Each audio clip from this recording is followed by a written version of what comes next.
Welcome to the Golden Age of Cardboard podcast, where we remember a time when stacks of cards were held together with rubber bands and Mickey Mantles were put in bike spokes. We hope you will enjoy and reminisce as you come along with us as we tell stories about the baseball cards from the Golden Age of Baseball. We will examine the state of the vintage baseball card market and talk to some of the greatest collectors in the hobby.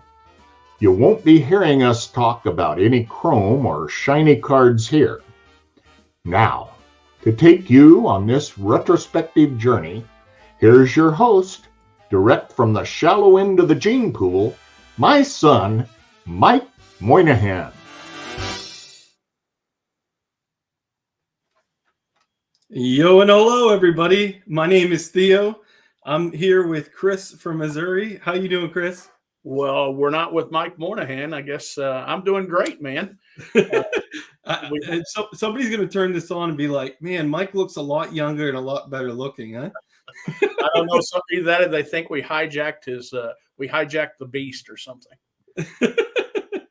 Yeah. So Mike's on a little hiatus from the Golden Age of Cardboard.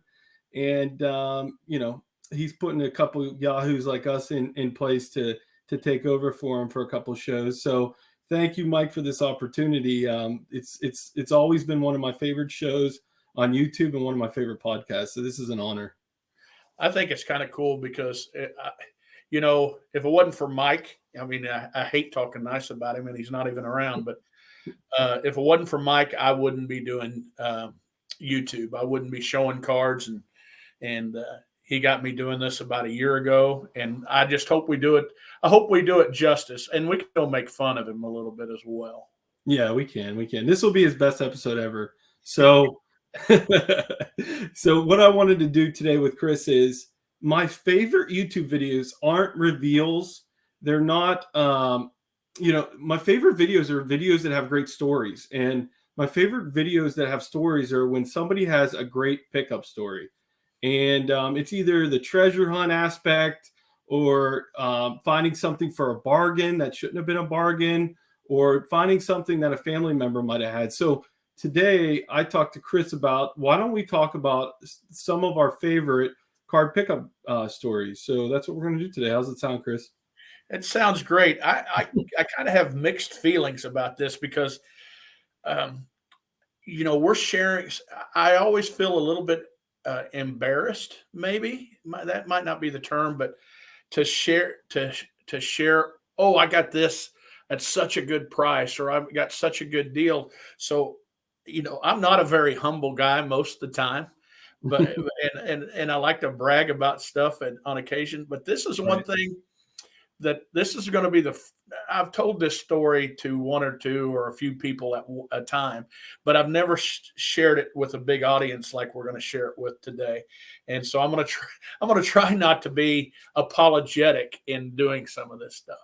Hey, it's all good. My opinion is sometimes it's the right place at the right time.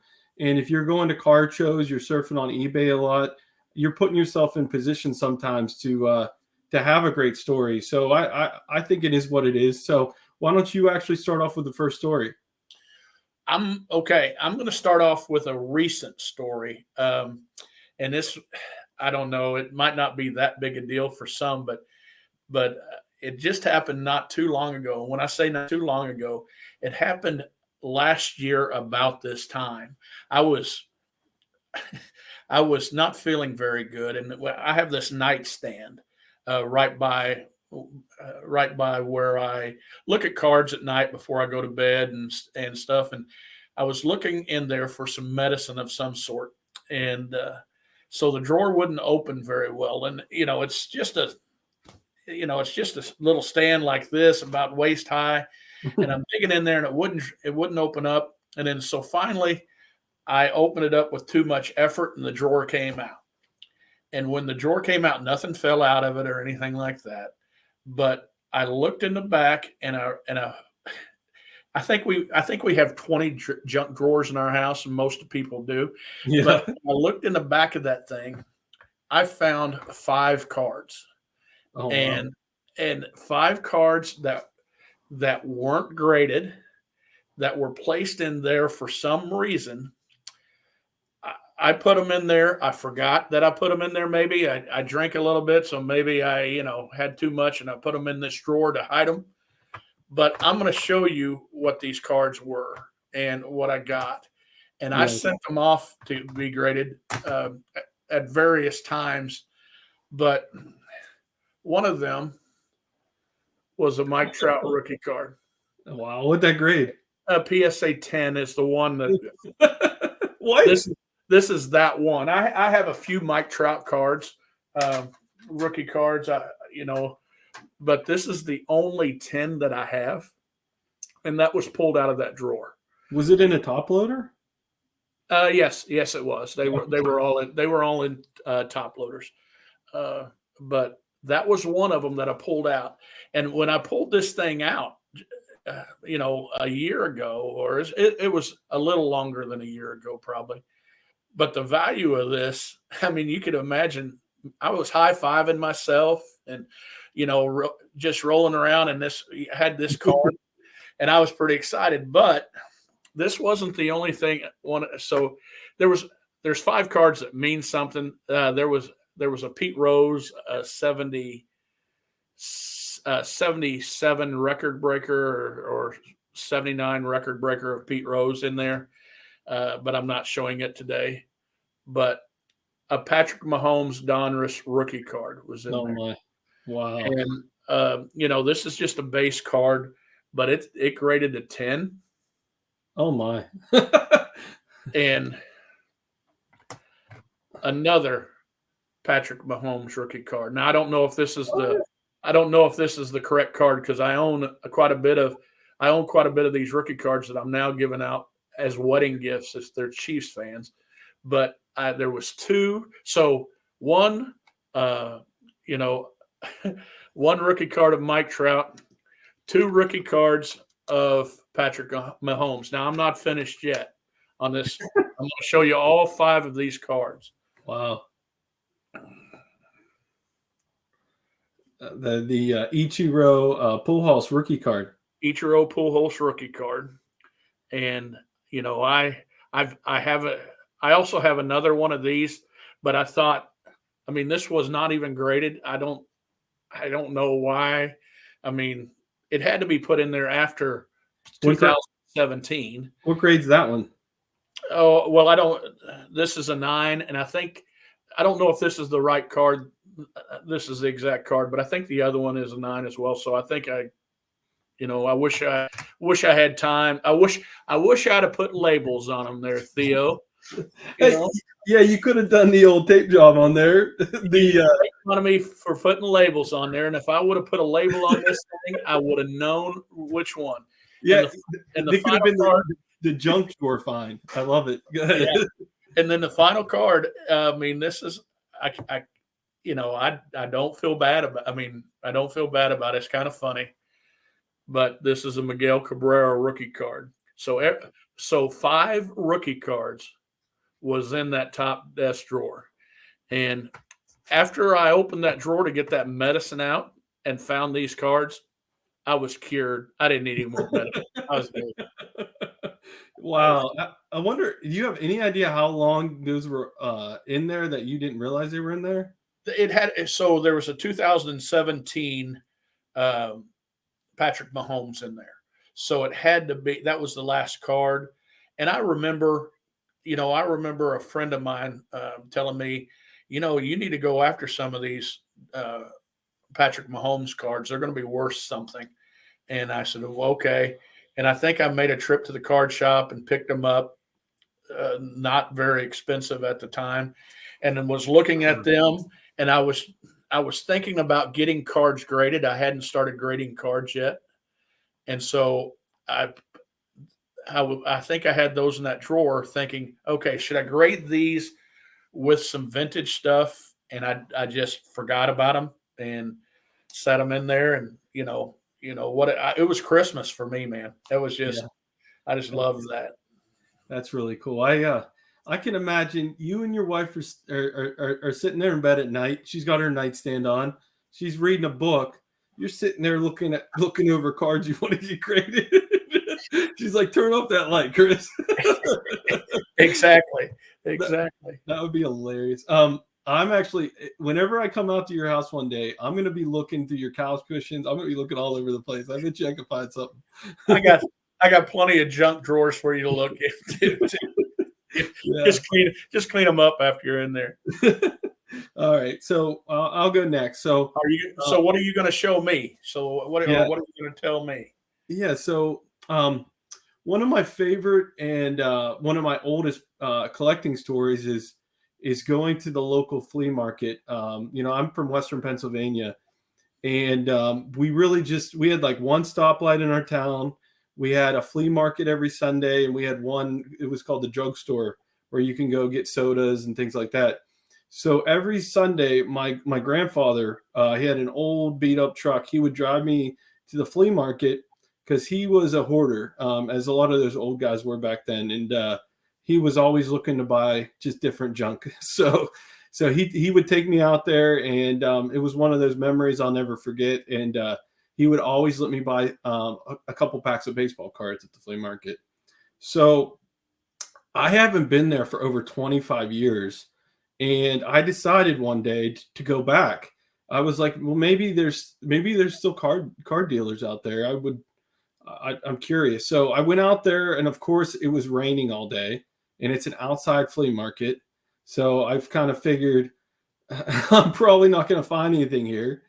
And lo and behold, I found the one car dealer there. He was packing up his car, ready to leave. And I said, hey, I know you're leaving. Do you have any Roberto Clemente cards? And he said, I have a couple team issue cards of the Pirates. I think I have a Clemente in there. So he goes into his trunk. He starts moving boxes around. And lo and behold, he had a 1968 team issue Clemente card. The Pirates back in the day, like a lot of teams, you could buy these team issue cards, and they were called picture packs, where you would get like 10 or so players in a picture pack, and basically you had to buy pack A and B to get the whole team. But yeah, they would sell them at the stadium and things like that. Well, this card here, it sells for about, I would say right now it would sell for about $30 to $35 ungraded with the condition it's in. But lo and behold, so I say to the guy, I'm like, well, what do you want for this? And he goes, just give me $3. And then I'm kind of like Mike. I never try to pay sticker if I don't have to. Oh, no. So I offer him $2 for it. and he took the deal. The thing about this card here is I honestly tie this card now to memories with my grandfather, because I only have one card from him taking me back then that I know of that he bought me. So now I have two cards, one Clemente and one Barry Bonds card. So it's like has that extra meaning to me, even though it's an SGC one. It's maybe worth $30, $35. It's worth, I would never, sell that card. So are you the same as Mike? Do you never pay sticker? Well, what I got out of that story, not the sentimental stuff about your grandpa, about how you screwed over a dealer at a flea market. So that's what I got out of it. You know what? I always like to negotiate. I don't like ever saying the word never. Mm-hmm. If a guy sells me a George Brett rookie card, it has $20. I'm not going to even waste a second to say, will you take 10? So, and then my wife and I learned a little saying from a cousin of ours. He just retired lieutenant colonel, and he's got this saying, just pay the bill, and you can look at a bill at a restaurant and you can complain about it, but you ate it, it's gone, just pay the bill. And so sometimes I don't want to lose something over, if I have the money in my pocket and I don't want to lose something over $5 or $10, I won't. Yeah. I don't listen to Mike on everything, but no, that's a good strategy he has. But no, if I told you I did that, I wouldn't be telling you the truth. So, That's cool. that's pretty cool. That is pretty cool. I have one. You want to do this back and forth? Yeah. Let's go back and forth. What do you got? Are you finished with that story? Yeah, that's it. Yeah, go That's ahead. that's awesome. That is awesome for $3. That's a pretty good bit. So my next one, I actually did research on my way home today from work. I called my mom just to make sure I was close to the time period and stuff. But I've always told this story about mowing yards, and I have this Dufresne fine. And if you guys, anybody's watched my channel, I talk about it too much, but I actually picked up cards when I was mowing yards. But before that, how I got the mower was I actually was 10 years old. She verified that today because she remembers getting on me after I tell this story. So it goes like this. My mom, I'm one of two I'm one of three kids. At the time, I was just one of two. Okay. Yep. We had grown up really, really poor. Okay. But we ended up moving my dad and mom bought a brand new house. They got an FHMA loan for $21,000 to buy their first house. First time homeowners. And so I was 10 years old and had my own room. Not only did I have my own room, but in this room, I had a train set on the floor. It took up a lot of space. And my mom and dad were trying to figure out how to tell me and my sister that they were pregnant, that my mom was pregnant. And then I'd have to sacrifice that train set and sell that train set because we didn't have enough room in the house, And I was really, I don't know if I was upset about it. I don't know. But they're trying to figure out how, okay, yeah, you got this room, but now we're taking it back from you. And, you're going to have a little brother that moves in here. So anyway, she kind of put those dates together.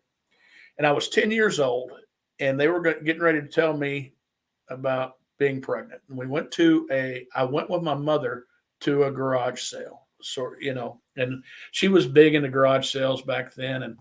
And she didn't have a whole lot of cash on her.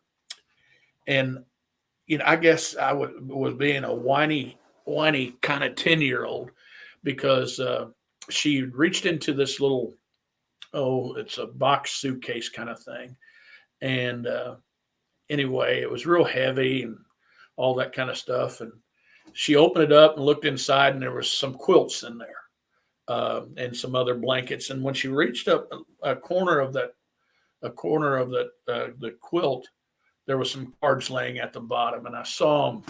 That was the only thing. There was no cards anywhere else to look at. In the bottom of this suitcase, there's these quilts.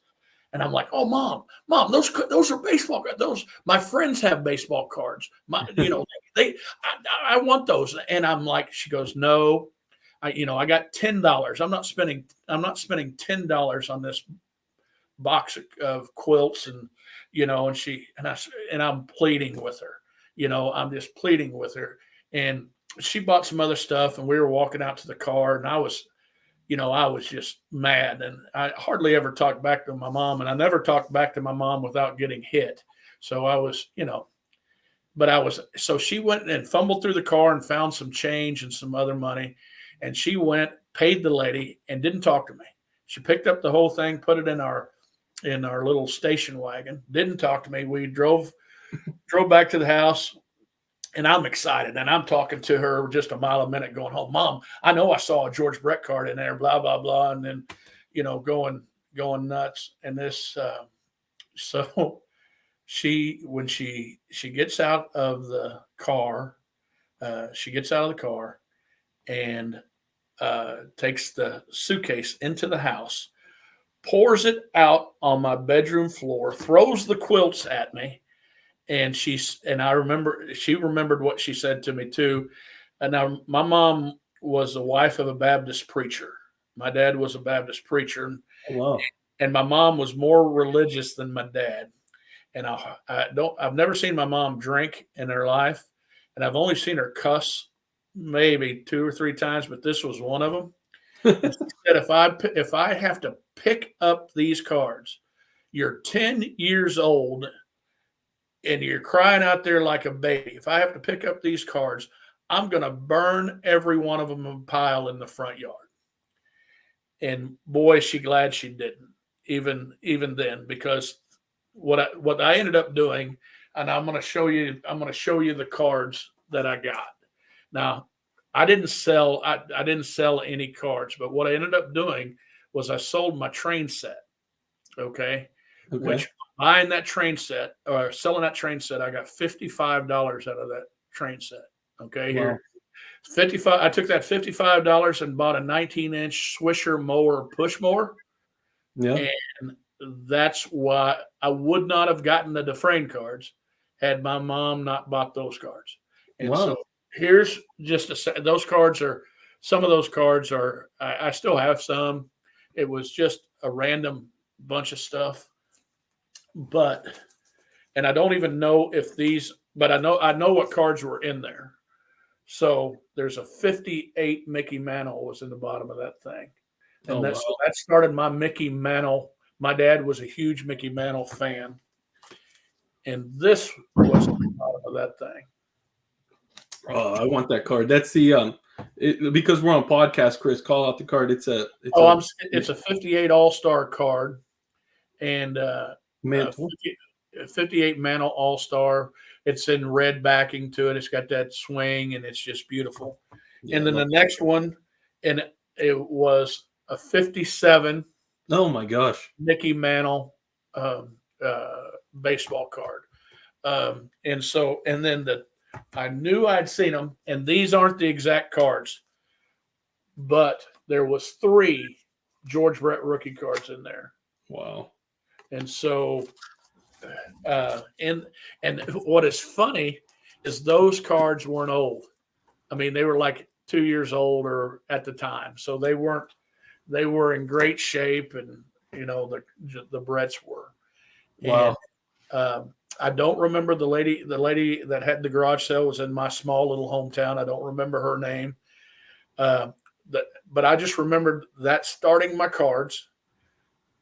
And then that night, and then hearing my mom yell at me and cuss at me, and then them telling me that I was going to have a younger brother all at that time. So my mom, I had to do some research today so mom could tell me that whole story. Now she'll tell you that she did not cuss at me and did not throw cards out of there, but she did. I was there.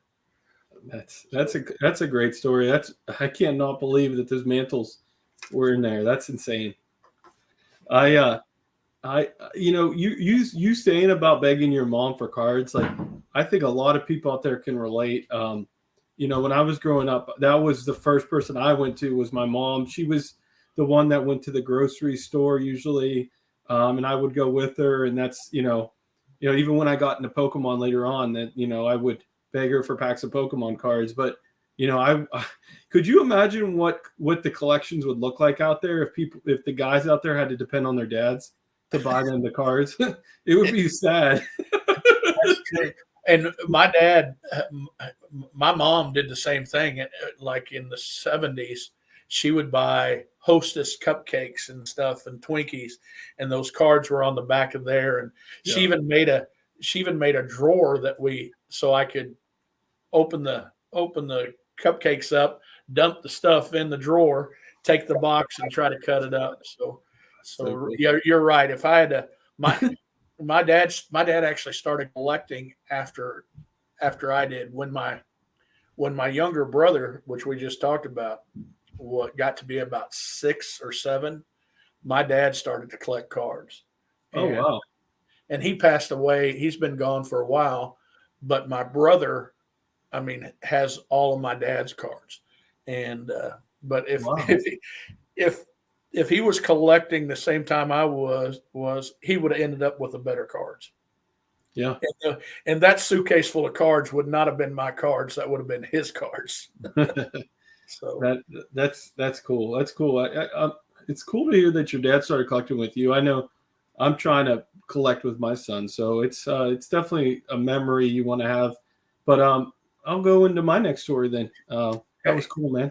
So I think most of this one, but it's one of my favorite stories. So I just got back into the hobby like about 2.5, 3 years ago, and I didn't get to go back to a card show because of the pandemic. And the Pittsburgh card show was the first card show I got to go to, and everybody told me you're going to love the Pittsburgh card show because there's a ton of Clemente cards there.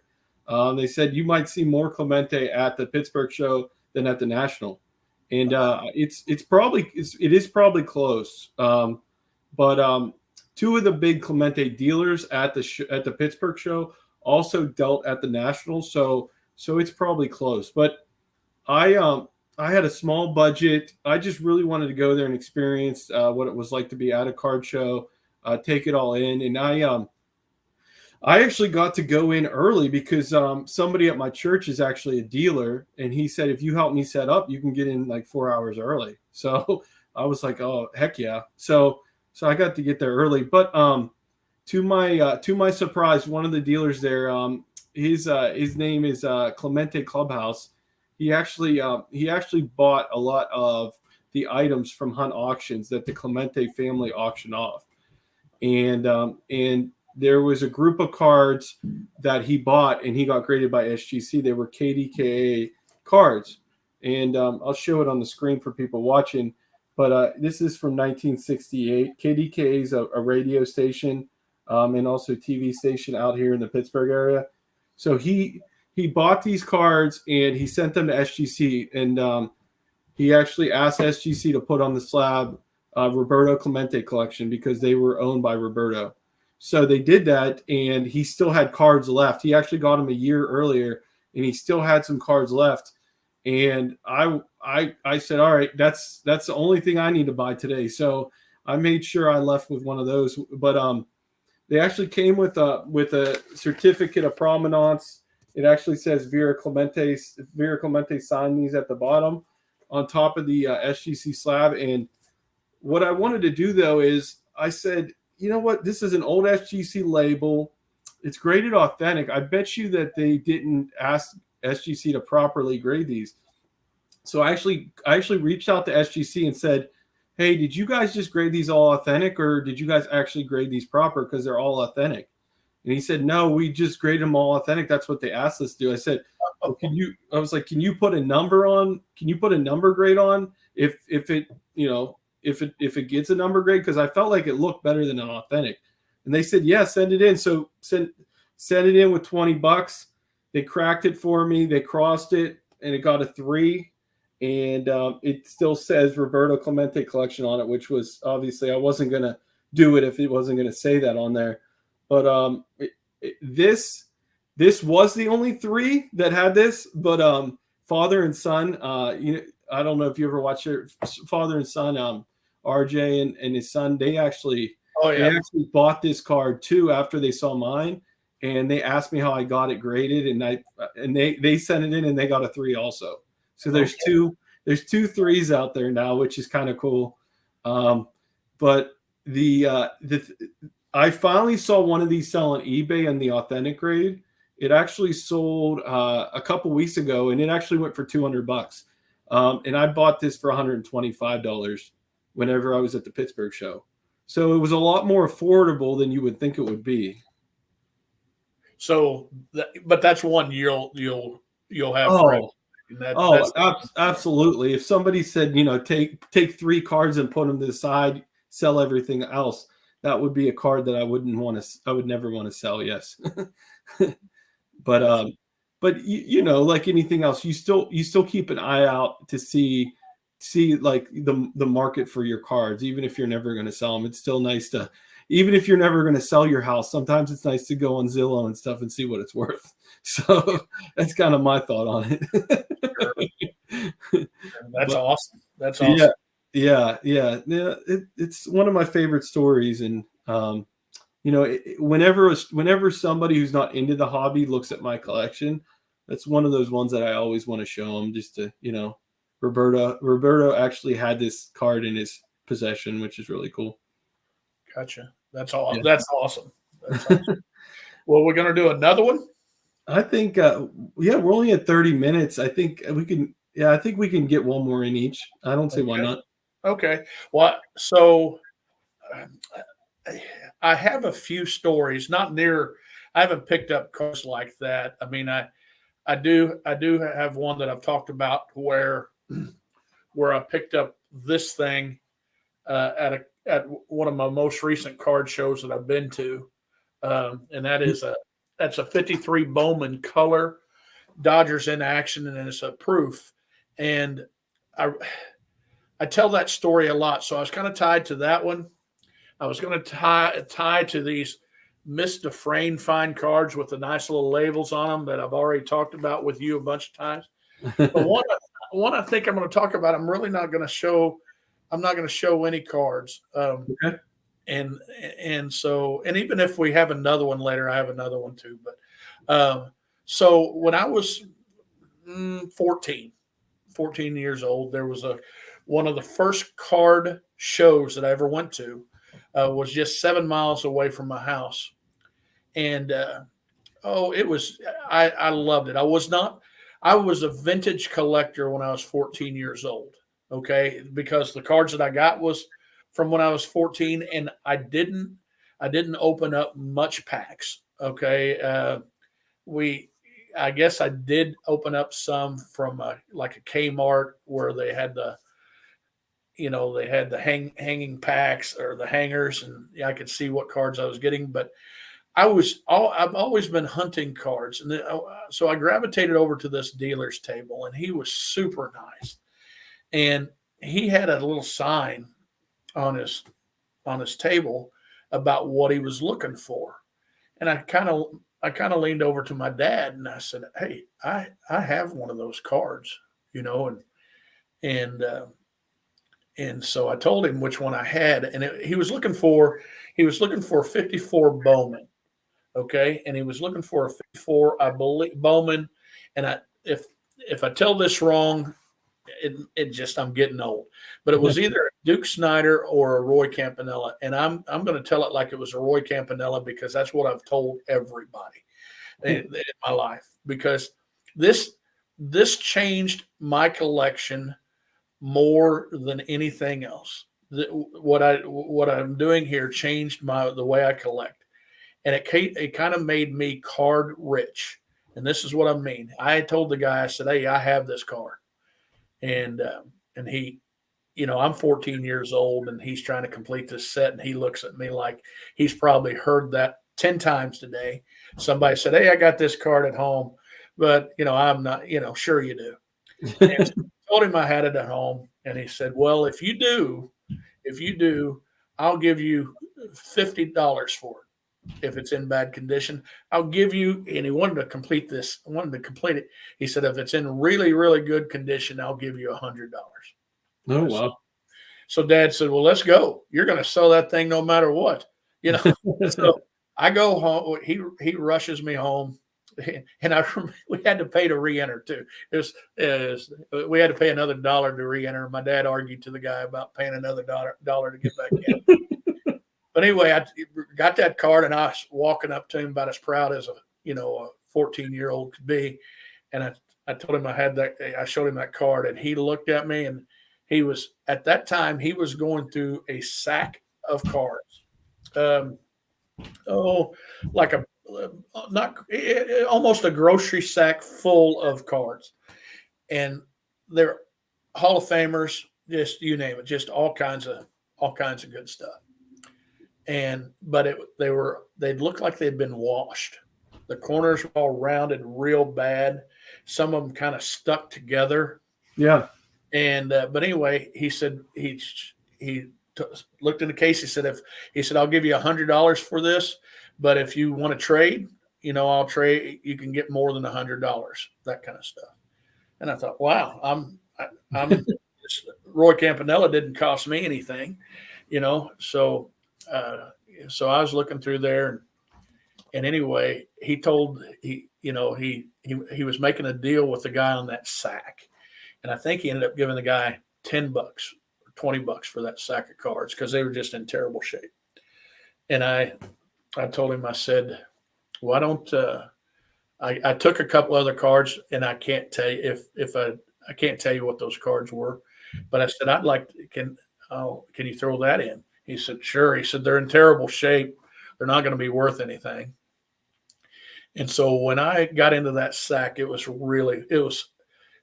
filled with Mickey Mantle stuff. It was filled with just all of them Bowman or tops, not the early Bowman, no 49s, no 50s, but all 52 stuff, a lot of 53 stuff. And I got them out the best I could, got them flat, put them in the best I could, put them in top loaders, and they looked really good. And I was just proud of those cards. And when my wife and I just got married, I was transitioning jobs, and I had an insurance brokerage, and I was doing fine, but I didn't, anyway, she had two aunts that were sister-in-laws. They had sons about the same age, and I was going to sell those cards out of that bag. And there's no better way of making money than have two rival. They were friends, but they were, their husbands were brothers. One was going to outbid the other on all of them, no matter what. So out of that $10 bag in 1993, I made $10,000 on that bag. Wow. But to tell you the truth, I wish I had them back today. I wish I had every one of those cards back today. Wow. Do you remember if there was like a Mantle rookie or a Mays rookie in there? There was not. I was smart. I was smart enough not to let that go. I was smart enough to know that they weren't in great shape, but they saw them, they knew them, and they got, at that time, I got the better of the deal. Yeah, I did. But now, if I had those cards and turned them in, and they got PSA ones, PSA authentics, I mean, it would be a lot more money today. But anyway, it changed my cards, because I spent $10 8 years earlier, 9 years earlier, and 9 years later it was worth $10,000, and I took $1,000 of that money and I bought cards with it, and paid bills with the other 9. Yeah, that's really cool. So I don't really live in the non-grading company age. So when you were growing up and you would go to a card show, or even whenever you were like in your teens and going to card show, like did people really, like, what did people really look at? Like, did they actually look at centering, or was it mainly corners, registration? So if you talk to some of the guys my age, Rick Oddball Cards and John Mangini and Dave Blue Jacket 66, they're all, close to my age. It's different, just like it is today. My rounded edges were bad. They were bad. Off centering was bad. Surface area probably didn't mean as much at the time, because at that time we're thinking it's old cards anyway. But we knew we knew what we liked and what we didn't like. One of the things that was different back in those days is autographs on good cards. That was taboo.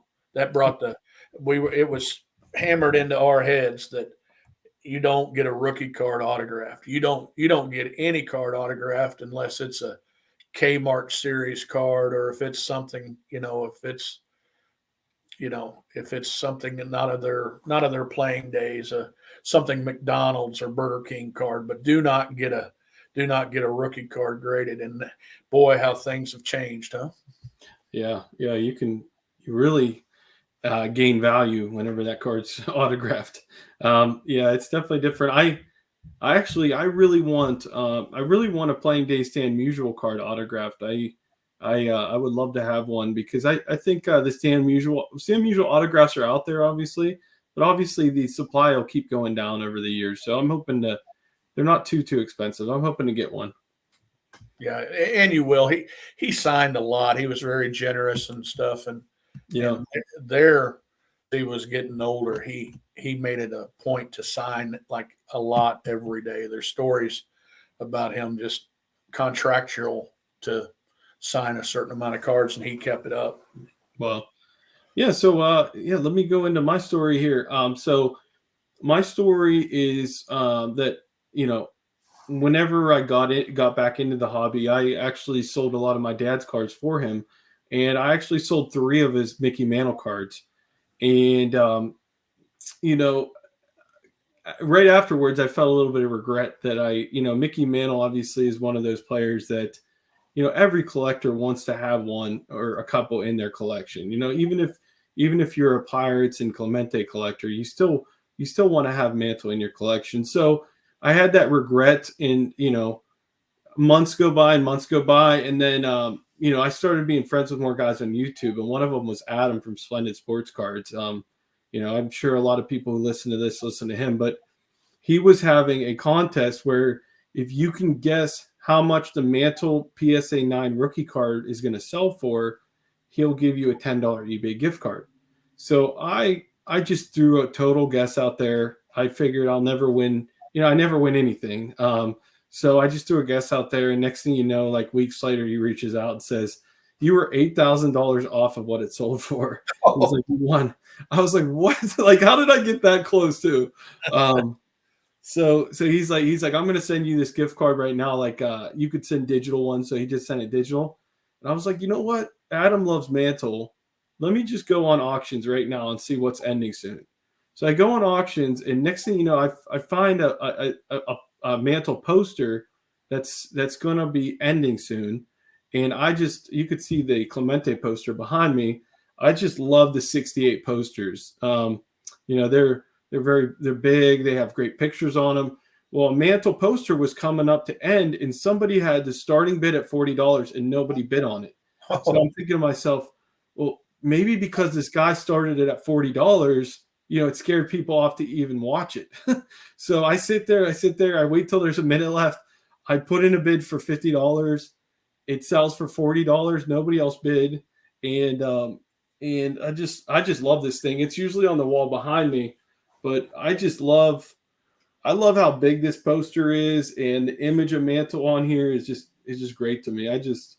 Wow. One of my favorite things in my collection. I would say it's close to near mint. Obviously, the posters have the folds in them, so if you, I think if they graded a poster this big, I would say it would get at least a 6, is my guess. And you know what year that is? Yeah, 68. 68. Wow. Yeah, 68. Yep, it's the same year that this Clemente one's behind me too. Okay. But like as far as how good of a deal it was, they sell that condition would sell a little bit over $100. So I probably saved about $50 or more, which is really cool too, because who doesn't like to get a bargain and have money left over? So it just sometimes I feel like in this hobby something happens like that, and you're like, that happened for a reason, you can't explain it any other way than that. I totally agree. So those are some of my favorite stories too. So let's wrap it up here. I just want to say, Chris, thank you so much. This was a lot of fun, man. I tell you what, anytime I can show some cards and sit down and tell stories, I mean, that's what I love to do, and that's what I love to do about YouTube. I could, I wouldn't have anybody to sit down and tell any of those stories with, and it's nice of Mike sharing some of his time and letting us be on here. Yeah, for sure. So if for some reason you're watching this, if you're listening to this on podcast or watching on YouTube and you're not subscribed to Chris, go check out his channel. My channel is called Clemente Collector. I also have a channel that we do live streams on. It's called For Collectors, and we have a podcast. So if you're listening to this on podcast, and you check out For Collectors, and that'd be awesome. And hopefully Mike will have us back. If you're on YouTube, and you comment down below, hey, Mike, they did better than you did, maybe he'll bring us back. He'll have me back. He'll have me back because I think I owe him money. So, oh, okay. He's got you under contract then. That's right. That's right. All right. Well, thanks everybody for watching this episode of Golden Age of Cardboard, and we'll see you on the next one.